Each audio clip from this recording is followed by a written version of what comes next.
un ancla inmutable.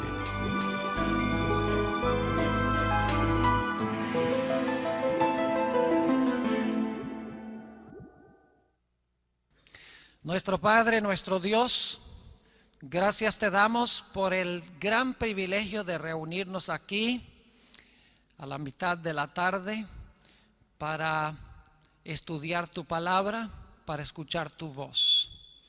Te quiero pedir, Señor, que bendigas a cada persona reunida en este lugar. Quita de nuestra mente y nuestro corazón cualquier prejuicio que podamos tener y háblanos directamente por medio de la influencia de tu Espíritu Santo. Te doy gracias por escuchar esta oración, porque te lo pido en el nombre de Jesús. Amén. Quiero comenzar en esta tarde leyendo un versículo que encontramos en Apocalipsis, el capítulo 21 y el versículo 8.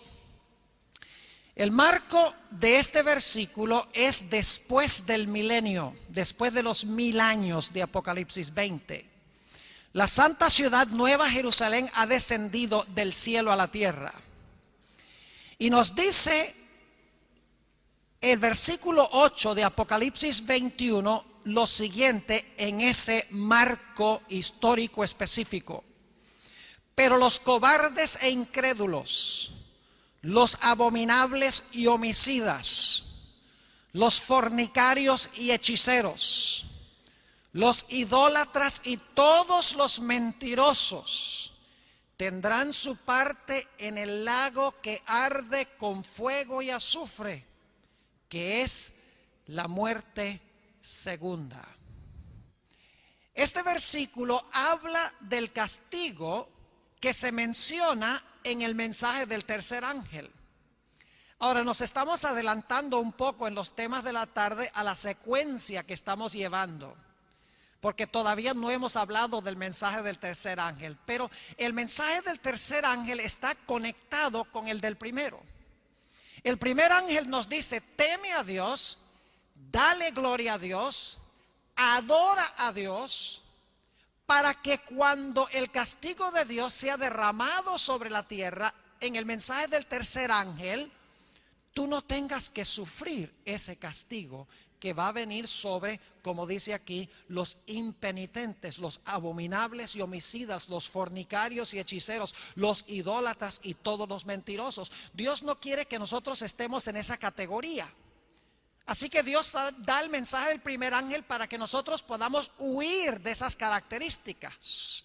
Pero Dios dice que si nosotros no aceptamos el mensaje del primer ángel, vamos a sufrir el castigo que se menciona en el mensaje del tercer ángel. Y ese castigo tiene que ver con el fuego y con el azufre que cae del cielo sobre los impenitentes. Ahora quisiera ir a Apocalipsis, el capítulo 6 y el versículo 17, un versículo muy importante. Los versículos anteriores hablan de la segunda venida de Jesús. Y culmina este pasaje en el versículo 17 con una gran pregunta. Si ustedes leen los versículos anteriores, van a notar que dice que los impíos se van a esconder en las cuevas y van a rogar que las piedras caigan sobre ellos. Cuando este pasaje termina describiendo el terror de aquellos que rechazaron a Jesús, de aquellos que rechazaron el mensaje del primer ángel y del segundo ángel, el pasaje termina con una pregunta: porque el gran día de su ira ha llegado, ¿y quién podrá sostenerse en pie? Es decir, cuando el Señor Jesucristo venga, ¿quién podrá estar en pie y decir: he aquí, este es nuestro Dios, le hemos esperado y Él nos salvará, más bien que esconderse en las cuevas y rogar que las piedras caigan sobre ellos? ¿Quiénes escaparán el castigo del fuego y azufre, de lo cual leímos al comienzo de nuestro estudio en esta tarde? La Biblia tiene una respuesta clara. Y para entenderla necesitamos regresar al primer libro de la Biblia, el libro de Génesis, el capítulo 13, y quiero leer el versículo 10. Vamos a hablar unos pocos minutos sobre dos ciudades y otras ciudades también circunvecinas que fueron destruidas por el fuego y el azufre de Dios ya en el desarrollo histórico. Es decir, el fuego y el azufre ya han caído una vez, según la Sagrada Escritura. Y lo que pasó con Sodoma y Gomorra nos va a ayudar a entender el castigo final que va a caer sobre los impenitentes. Génesis 13:10 describe la condición del valle del Jordán antes de que estas ciudades fueran destruidas por Dios. Dice en el versículo 10, y alzó Lot sus ojos y vio toda la llanura del Jordán, que toda ella era de riego, como el huerto de Jehová. El huerto de Jehová es el huerto del Edén. Dice, como el huerto de Jehová, como la tierra de Egipto en la dirección de Zoar, antes que destruyese Jehová a Sodoma y a Gomorra. Es decir, el valle del Jordán, a donde estaban las ciudades de Sodoma y Gomorra, era como un paraíso, era como el huerto del Edén, abundante, fértil, verde, hermoso, lleno de burbujeante vida. Pero la Biblia nos dice que los habitantes de ese lugar tan hermoso eran grandes pecadores delante de Dios. Allí mismo en Génesis 13 y el versículo 13 se describe la pecaminosidad de esas ciudades que estaban en abierta rebelión contra Dios. Dice en el versículo 13, mas los hombres de Sodoma eran malos y pecadores contra Jehová en gran manera. Hubiera sido suficiente decir que eran malos. Pero fíjense cómo se intensifica la pecaminosidad, diciendo que eran malos y pecadores contra Jehová en gran manera. Y por lo tanto Dios mandó a 2 ángeles a Sodoma para darle a las ciudades un llamado final. Y es interesante, solamente menciono esto de paso, Dios no mandó solamente 2 ángeles, que fueron los que finalmente llegaron a Sodoma, sino que en realidad Dios mandó a Abraham 3 ángeles. Y no vamos a entrar en eso ahora, porque en realidad la historia de Génesis 19 prefigura los 3 ángeles de Apocalipsis que traen su mensaje final al mundo, como esos 3 ángeles trajeron su mensaje final a las ciudades de la llanura antes de la destrucción. Dios nunca destruye sin antes dar un mensaje de amonestación. Así que Dios mandó el mensaje de amonestación. Lo que hicieron los habitantes de Sodoma fue, y digo esto con reverencia, quisieron tener relaciones sexuales con los ángeles, según Génesis el capítulo 19. Tan depravados estaban los habitantes de esa ciudad y de las ciudades circunvecinas. Y por lo tanto, después de Dios impartir el mensaje, cayó sobre las ciudades la destrucción de Dios. Y quiero leer esa destrucción en Génesis 19 y el versículo 24, y luego quiero leer el versículo 28. Génesis 19 y el versículo 24. Fíjense la terminología. Entonces Jehová hizo llover sobre Sodoma y sobre Gomorra azufre y fuego. La misma expresión que leímos en Apocalipsis 21:8. Dice nuevamente azufre y fuego de parte de Jehová desde los cielos. Y el versículo 28 dice, luego Abraham mira hacia Sodoma y Gomorra después que están incendiadas, y dice en el versículo 28, y miró hacia Sodoma y Gomorra y hacia toda la tierra de aquella llanura miró, y he aquí que el humo subía de la tierra como el humo de un horno. ¡Qué destrucción tan impresionante!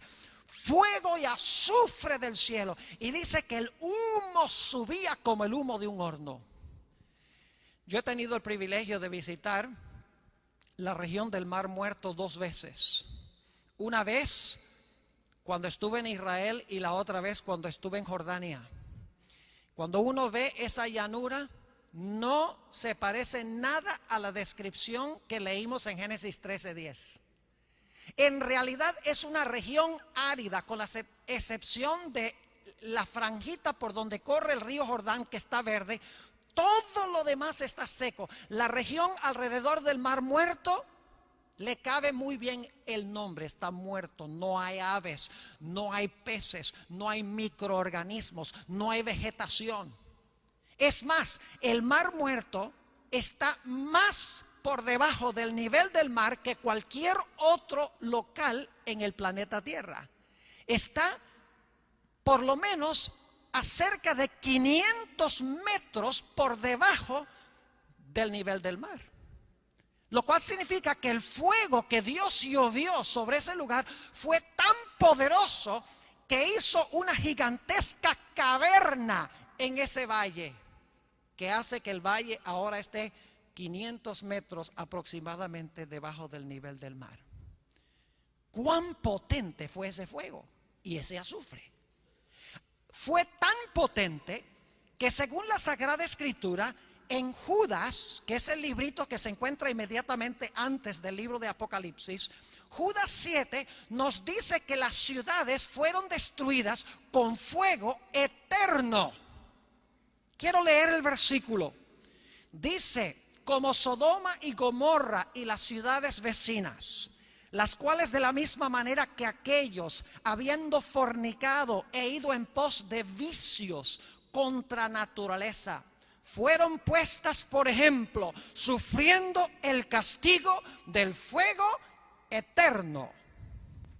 Fíjense que la Biblia dice que el fuego que destruyó a Sodoma y Gomorra fue fuego eterno. El fuego y el azufre lo describe Judas 7 como fuego eterno. Y sin embargo ahora tenemos un problema, porque en 2 de Pedro, el capítulo 2 y el versículo 6, encontramos las siguientes palabras. 2 de Pedro, el capítulo 2 y el versículo 6, hablando de las mismas ciudades de Sodoma y Gomorra. Y si condenó por destrucción a las ciudades de Sodoma y de Gomorra, reduciéndolas a ceniza y poniéndolas de ejemplo a los que habían de vivir impíamente. Dice que las ciudades de Sodoma y Gomorra fueron reducidas a ceniza y sin embargo fueron quemadas con fuego eterno. Ahora, ¿cómo entendemos nosotros esto? ¿Cuántos de ustedes alguna vez han tratado de quemar cenizas? ¿Cuántos han ido al supermercado para comprar cenizas como combustible? Dice: pastor, nadie puede quemar cenizas porque todo lo que hay para quemar ya se consumió. Y así es.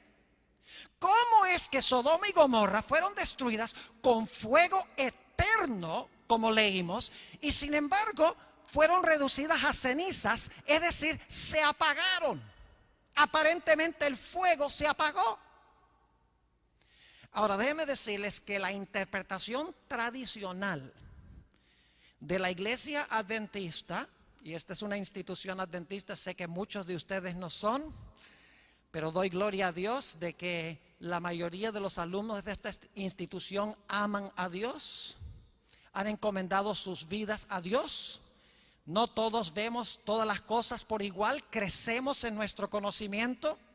El propósito de la institución no es convertir a todas las personas que vienen acá, sino dar una formación religiosa que nos lleve a pensar y a reflexionar sobre nuestras presuposiciones y nuestras creencias, para que podamos refinarlas y para que podamos arreglar lo que sea necesario arreglar, porque ninguno de nosotros nacemos sabiendo todo ni crecemos sabiendo todo. En el transcurso del tiempo tenemos que ajustar lo que creemos. A mí me ha tocado muchas veces, aún en los últimos años, pensaba que entendía un concepto bíblico y me ha tocado ajustar mi comprensión de ese tópico, porque me he dado cuenta que mi conocimiento anterior era parcial, que no era completo. Todos los días crecemos en nuestro conocimiento.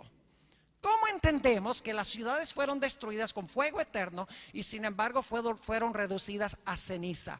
La interpretación tradicional de la iglesia adventista, que dicho sea de paso es una buena interpretación, pero creo yo que es incompleta, es que el fuego que destruyó a Sodoma y Gomorra fue eterno, en el sentido de que produjo resultados eternos. Es decir, el fuego que destruyó Sodoma y Gomorra destruyó para siempre a esas ciudades, porque las ciudades fueron destruidas y nunca más se van a edificar. Es decir, el fuego produjo resultados eternos. Fue fuego eterno en el sentido de que redujo a ruinas las ciudades para siempre. Ahora, esa explicación es buena, pero es incompleta. Porque el fuego que destruyó a Sodoma y Gomorra todavía se está quemando hoy. Y ustedes dicen, pastor, se acaba de contradecir. Porque dijo que las ciudades fueron reducidas a cenizas. Las ciudades se apagaron. ¿Cómo dice que el fuego que destruyó a Sodoma y Gomorra aún arde hoy? Aún está ese fuego encendido hoy. Vamos a ver lo que dice la Biblia en cuanto a esto. Es cierto que las ciudades que el fuego quemó se apagaron, pero el fuego no se apagó. El fuego sigue ardiendo. Vayan conmigo a Deuteronomio, el capítulo 4 y el versículo 24. Deuteronomio, el capítulo 4 y el versículo 24. Un texto muy importante para la comprensión de lo que estamos estudiando en esta tarde. Y vamos a leer el versículo 23 para captar el contexto. Dice Dios a Israel: guardaos, no os olvidéis del pacto de Jehová vuestro Dios, que Él estableció con vosotros, y no os hagáis escultura o imagen de ninguna cosa que Jehová tu Dios te ha prohibido. Es decir, no adores a otros dioses, no tengas imágenes. Y luego da la razón por la cual no se debe practicar idolatría. Dice, porque Jehová tu Dios es fuego consumidor. ¿Qué es Jehová? Dice que Jehová es fuego consumidor. Noten también lo que dice el Nuevo Testamento, el libro de los Hebreos, el capítulo 12, Hebreos el capítulo 12. Y quiero leer el versículo 28 y 29, Hebreos 12, 28 y 29. Dice, así que, recibiendo nosotros un reino inconmovible, tengamos gratitud y mediante ella sirvamos a Dios. Escuchen bien, sirvamos a Dios agradándole con temor y reverencia. Anoche leímos ese texto. Debemos servir a Dios con temor y con reverencia. ¿Por qué razón? Versículo 29. Porque nuestro Dios es fuego consumidor. Es decir, el fuego consumidor es Dios. Ahora yo quiero preguntar, ¿por cuánto tiempo ha existido Dios? Por 6,000 años, ¿verdad? Desde que destruyó Sodoma y Gomorra ha existido Dios. Claro que no. La Biblia dice que Dios es eterno. Es decir, por la eternidad Dios ha sido un fuego consumidor. No significa que literalmente Él son llamas de fuego. Lo que quiere decir es que la gloriosa presencia de Dios es como fuego consumidor, es como fuego abrasador contra el pecado. Y cuando Dios quita la nube que oculta su gloria, el resultado es destrucción con fuego, porque Dios es fuego consumidor. Es decir, el fuego todavía está ardiendo hoy porque el fuego es Dios. Vamos a Éxodo 24 para entender un poco mejor esto. Éxodo el capítulo 24 y el versículo 16 y 17. Éxodo 24 y el versículo 16 y 17 nos va a ampliar este punto. Dice allí lo siguiente, y escuchen bien: y la gloria de Jehová reposó sobre el monte Sinaí. ¿Qué fue lo que reposó sobre el monte Sinaí? La gloria de Jehová. Y la nube, ¿qué hizo? Y la nube lo cubrió por 6 días. Es decir, la gloria de Jehová no se manifestó plenamente, sino que su gloria estaba oculta detrás de una nube. Porque si no hubiera estado la nube, todo el pueblo hubiese sido destruido. Dice, y la nube lo cubrió por 6 días. Y al 7º día llamó a Moisés de en medio de la nube. Y la apariencia de la gloria de Jehová era como un ¿qué? Como un fuego abrasador en la cumbre del monte a los ojos de los hijos de Israel. Noten que el fuego de Dios es su gloria. Y Dios siempre ha tenido esa gloria. Dios, la gloria de Dios siempre ha sido como un fuego consumidor. Por eso es que el Señor Jesucristo, cuando vino a esta tierra, ocultó su gloria debajo de un cuerpo humano. Porque si Jesús hubiera venido a este mundo con la gloria que Él tenía con su Padre, antes que el mundo fuese, todos los seres humanos hubiesen sido destruidos en vez de salvarlos. Y por lo tanto el Señor Jesucristo veló su gloria dentro de un tabernáculo o de un cuerpo humano, como Dios cubrió su gloria con una nube en el monte Sinaí. Pero cuando Dios retiraba la nube, inmediatamente manifestaba su gloria, la luz gloriosa que le pertenece, y venía la destrucción. Ahora, ¿qué pasa con los impíos al final cuando Dios revela su gloria? Cuando Dios se revela como fuego consumidor, como dice la Biblia. Vamos a leer en el libro de Malaquías el capítulo 4 y el versículo 1 y también el versículo 3. Malaquías el capítulo 4 y el versículo 1 y vamos a leer también el versículo 3. Aquí están hablando de la venida de Jesús. Y dice, porque he aquí viene el día ardiente como un horno. Y todos los soberbios y todos los que hacen maldad serán estopa. Aquel día que vendrá los abrazará, ha dicho Jehová de los ejércitos, y no les dejará ni raíz ni rama. Es decir, no va a quedar nada. La raíz es Satanás y las ramas son los que han escogido a Satanás. Es como Jesús dijo, yo soy la vid, vosotros los pámpanos. Jesús tiene el aspecto de la vid y sus seguidores son los pámpanos. Pues Satanás es la raíz y sus seguidores son las ramas. Y dice aquí que cuando venga ese día como ardiente como un horno, dice que no va a dejar de los impíos ni raíz ni rama. Es más, el versículo 3 de ese mismo capítulo dice, hollaréis a los malos, los cuales serán ceniza bajo las plantas de vuestros pies. Es decir, los impíos serán reducidos a cenizas por el fuego abrasador, al igual que los habitantes de Sodoma y de Gomorra fueron reducidos a cenizas también por el fuego y el azufre de la gloria de Dios cuando Dios retiró la nube, por así decirlo, que lo cubría y reveló su gloria a las ciudades de Sodoma y Gomorra y fueron destruidas. La Biblia también nos habla en cuanto al destino de Satanás. Leímos aquí en Malaquías 4 que la raíz y las ramas serían destruidas, serían reducidas a cenizas.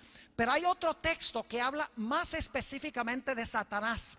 Es una profecía en cuanto al inicio del mal en el cielo con un personaje que se llamaba Lucifer.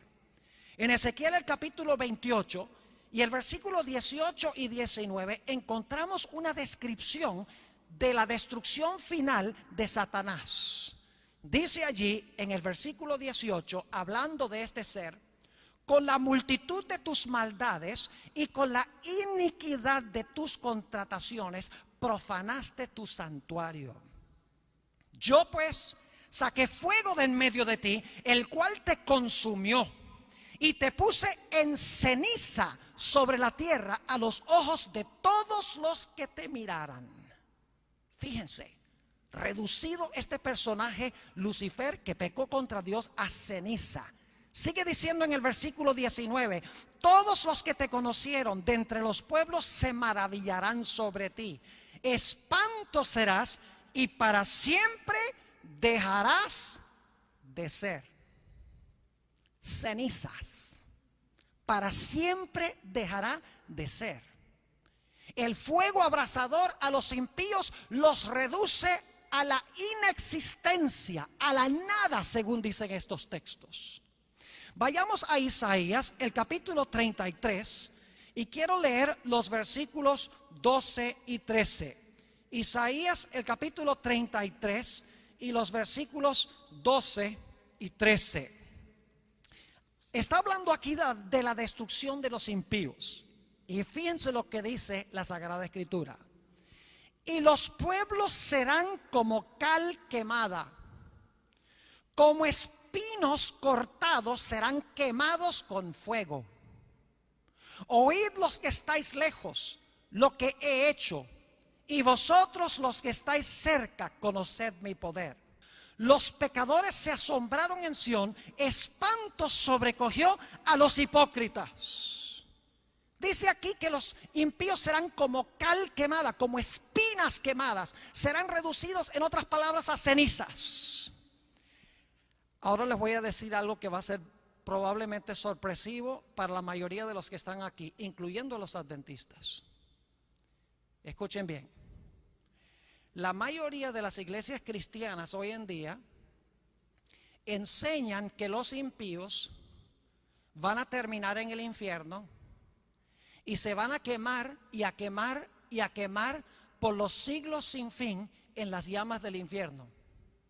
Pero ¿saben lo que enseña la Biblia? La Biblia enseña que son los justos los que van a vivir en las llamas del fuego para siempre. ¿Qué? ¿Es esta nueva luz? ¿Será esta una herejía? Que los que van a vivir en medio de las llamas para siempre serán los justos y no los malos. Ya vimos que los malos son reducidos a cenizas. Ellos no pueden vivir en medio de las llamas. Noten lo que sigue diciendo en Isaías 33. Y el versículo 14, la segunda mitad del versículo dice: ¿quién de nosotros morará con el fuego consumidor? ¿Quién de nosotros habitará con las llamas eternas? Seguid la paz con todos y la santidad sin ansia de violencias. El que sacude sus manos para no recibir cohecho, el que tapa sus oídos por no oír propuestas sanguinarias, el que cierra sus ojos para no ver cosa mala. ¿Quiénes son esos? ¿Los justos o los injustos? Los justos. ¿Quiénes son los que van a habitar, según este texto, con el fuego consumidor? ¿Quién de nosotros habitará con las llamas eternas? No son los impíos, sino los justos, porque las llamas reducirán a los impíos a cenizas, pero los justos tendrán un carácter a prueba de fuego y podrán habitar en la presencia gloriosa de Dios para siempre, a pesar de que Dios es fuego consumidor. Sigue diciendo en el versículo 17: tus ojos verán al Rey en su hermosura. Ese Rey es Jesús. Tus ojos verán al Rey en su hermosura. Verán la tierra que está lejos. La tierra que está lejos es el cielo. El Rey es Jesús. Dice que verán los hijos de Dios que habitarán con las llamas eternas en medio del fuego consumidor, en la presencia gloriosa de Dios. Dice que verán al Rey en su hermosura. Verán la tierra que está lejos. Los impíos no pueden habitar en la presencia de un Dios santo.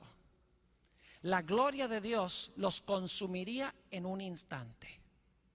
Por esa razón ahora Dios nos ha dado el mensaje del primer ángel para que se consuma en nuestra vida el pecado, para que desarrollemos un carácter a semejanza del carácter de Jesús, para que cuando Jesús venga, nosotros reflejemos el carácter de Cristo, de tal manera que la gloria de Dios que destruye el pecado, no nos destruya a nosotros, porque de antemano el pecado ha sido consumido en nuestra vida por el Espíritu de Dios.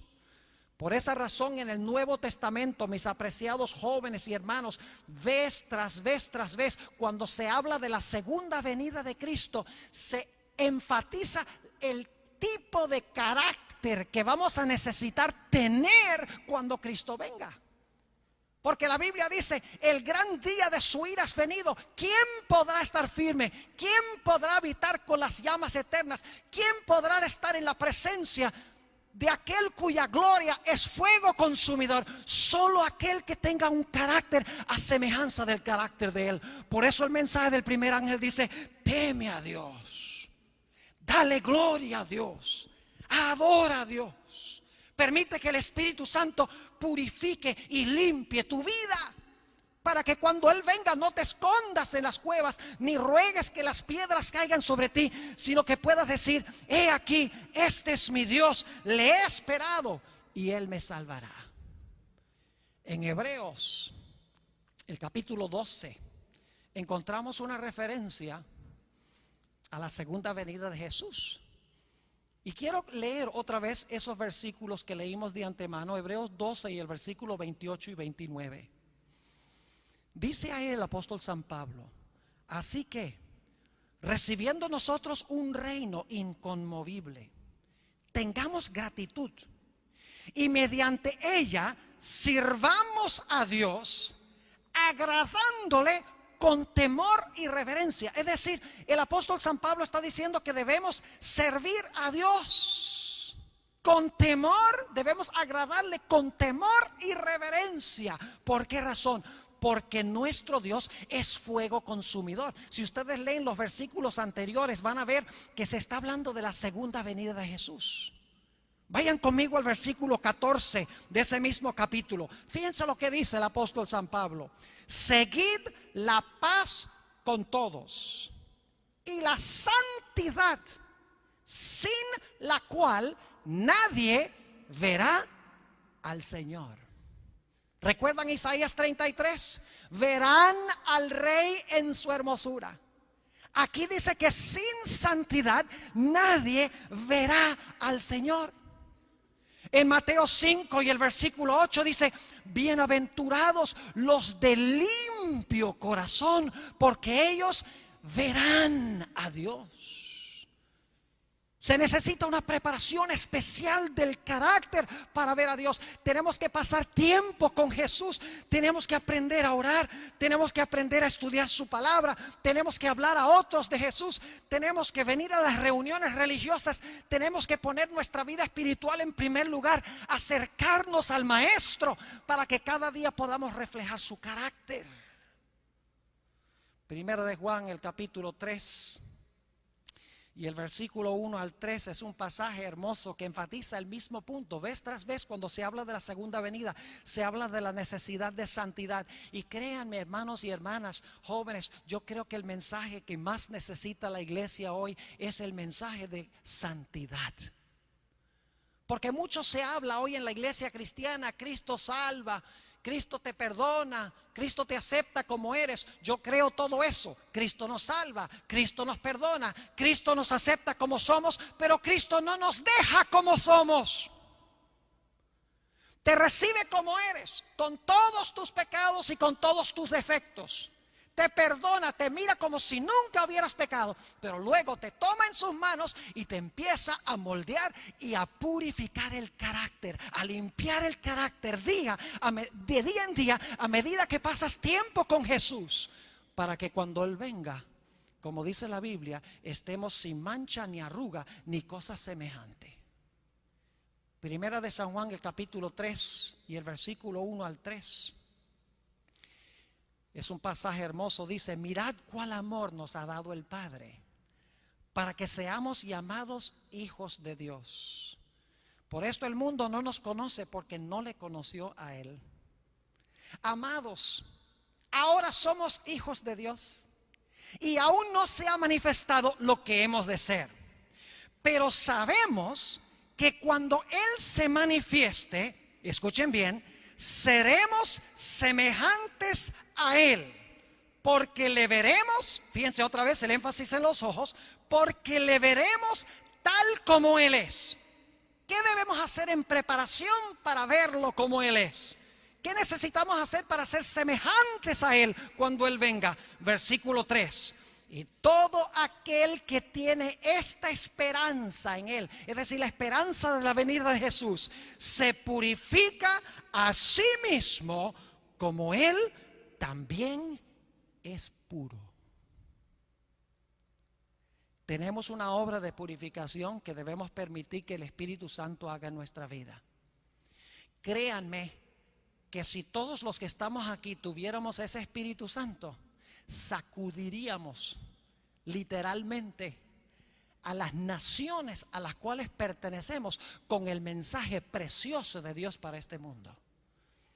Pero lamentablemente en gran medida estamos escondiendo el mensaje, estamos sentados sobre el mensaje, no estamos haciendo nada con él, a pesar de que estamos viviendo en el umbral mismo, a la orilla misma del precipicio de grandes eventos tormentosos que vienen sobre este mundo.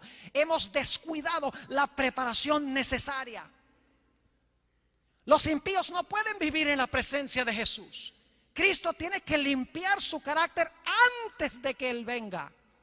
Yo pregunto, ¿puede coexistir un microbio con antiséptico?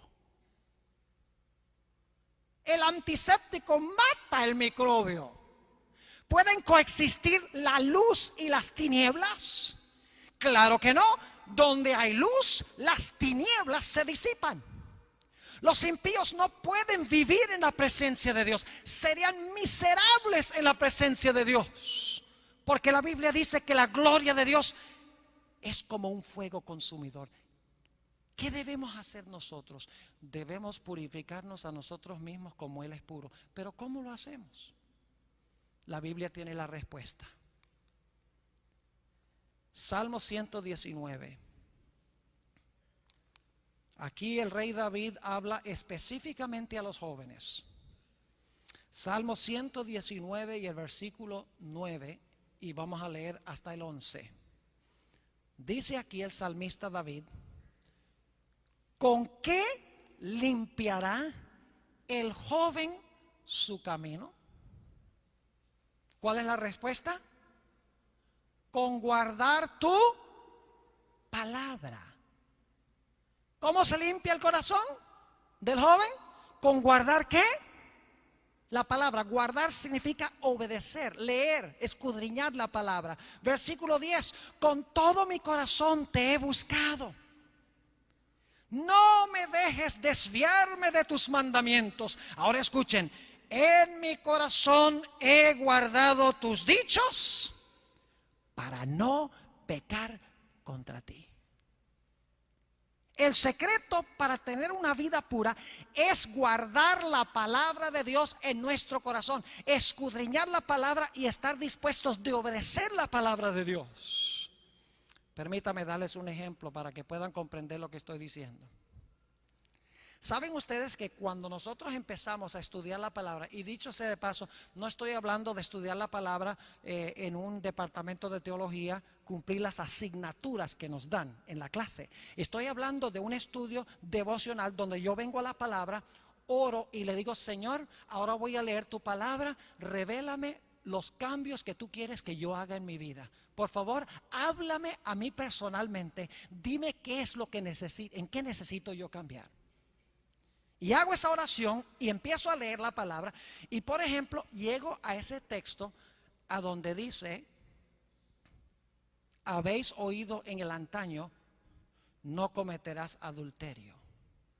Mas yo os digo que cualquiera que mira a una mujer para codiciarla, ya cometió adulterio en su corazón. Fíjense que yo leí ese versículo. Y si yo tengo problemas en esa área, ahora el versículo me empieza a leer a mí. Porque yo leí el versículo, pero el versículo ahora me habla y me dice: ese problema es el tuyo. ¿Me explico? Sí, porque dice, mira, todas esas cosas que estás mirando en el internet que no debes mirar, la pornografía, las películas, la forma que miras a las mujeres, lo que tú acabas de leer, ese eres tú. Yo empiezo leyendo la Biblia y ahora la Biblia me empieza a leer a mí y me revela lo que soy. Me revela la necesidad que tengo de limpieza. Y si yo oro al Señor y le pido al Señor que con su poder, el poder de su Espíritu Santo, me limpie y me lave eso en mi vida, Él va a cumplir su promesa y me va a dar el poder del Espíritu Santo para expulsar ese pecado de mi ser. Pero no sucede al menos que esté leyendo la Biblia con oración, con un corazón abierto, con sinceridad, teniendo, como dice la Biblia, hambre y sed de justicia, de ser semejante a Jesús. Cuando vamos a la Biblia debemos decir, Señor, yo soy pecador, muéstrame mis defectos, muéstrame dónde estoy fallando. Yo quiero ser más y más como Jesús. Y Señor, quítame aquello que impide una comunión contigo. Limpia mi vida. Así debemos estudiar la palabra de Dios. Así escondemos los dichos de Dios en nuestro corazón para no pecar contra Él. El libro de los Efesios, el capítulo 5, nuestro penúltimo texto de esta tarde. Efesios, el capítulo 5 y el versículo 25.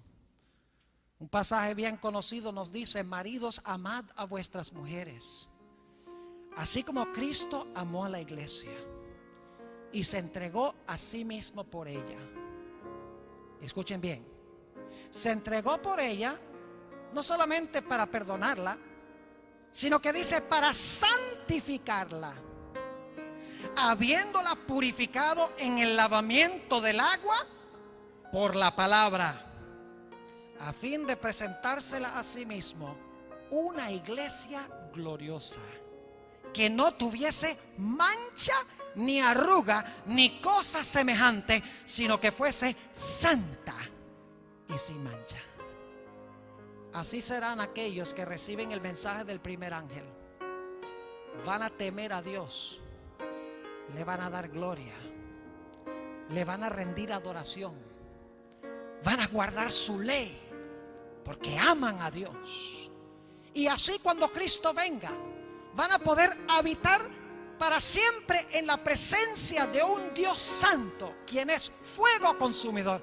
Habitarán con las llamas eternas, por así decirlo, y podrán disfrutar de plena comunión con el Maestro por los siglos de la eternidad. Uno de mis textos favoritos es 2 de Corintios 3 y el versículo 18. Lo leímos esta mañana, la mayoría probablemente no estuvieron, así que voy a leerlo de nuevo. 2 de Corintios, el capítulo 3 y el versículo 18 nos da el secreto de la victoria sobre el pecado. A veces tratamos de ganar la victoria sobre el pecado luchando contra el pecado. Y hacemos listas. Ay, me fue mal con el pecado hoy. Y luchamos contra el pecado. La solución para vencer el pecado no está en luchar contra el pecado, sino mirar al Salvador.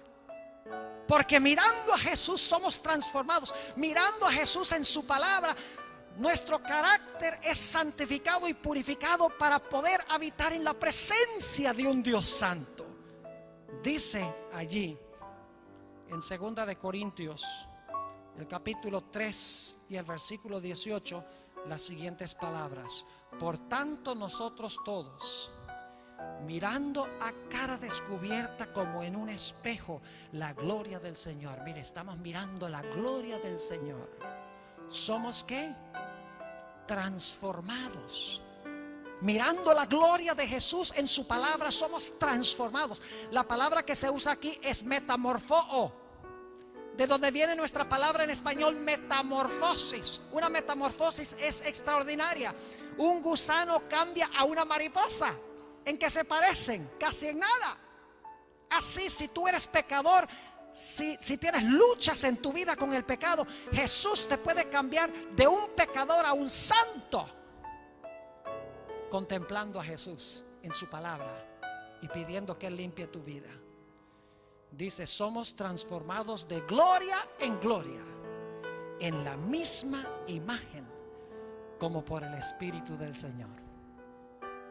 ¿Quiénes habitarán con el fuego abrasador? ¿Quiénes habitarán con las llamas eternas? Aquellas personas que son limpios de corazón y limpios de manos, porque han permitido que Jesús, a través de su palabra, venga y limpie la vida. Estos verán al Rey en su hermosura, verán la tierra que está lejos. Quiero preguntar en esta tarde, ¿hay alguien aquí en esta tarde que quiere decirle al Señor Jesús: Señor Jesús, hay cosas que yo tengo en mi corazón, que yo tengo en mi vida, que yo quiero que tú limpies? Yo quiero leer tu palabra y quiero que tú me muestres esas cosas que me separan de ti. Y yo quiero, Señor, no solo que me muestres esas cosas que necesitan cambiar, sino que a través del poder de tu Espíritu Santo, tú expulses y limpies esas cosas de mi vida. ¿Hay alguien en esta tarde que quiere que yo tenga una oración para pedirle esto a Jesús? Que limpie algo de tu corazón. Levanta la mano y déjala levantada, pues yo quiero tener una oración especial para ti. No levantes la mano nada más por levantarla, pero si tienes una lucha con el pecado, no significa que es un pecado súper grave, súper terrible, pero con cierta cosa en tu vida que es una lucha constante que te gustaría vencer, y quieres que yo tenga una oración en esta tarde para que Dios te ayude a vencer eso, levanta la mano, porque voy a tener una oración ahora. Gloria a Dios. Oremos. Padre celestial, sabemos que tú eres un Dios de amor, pero tu gloria es fuego consumidor.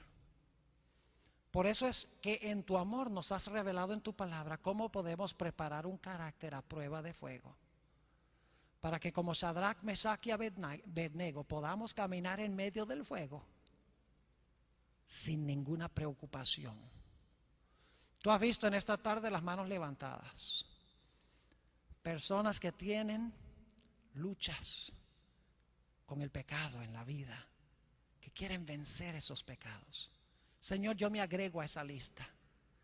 Te ruego, Señor, que cada momento nos reveles a través de tu palabra nuestros defectos, dónde necesitamos cambiar. Y Señor, danos una abundante porción de tu Espíritu Santo para que pueda expulsar esos pecados de nuestra vida, para que cuando Cristo venga podamos ser de esos que son de limpio corazón y podamos ver a Dios. Gracias, Señor, por escuchar nuestra oración. Te lo pedimos en el nombre de Jesús. Amén.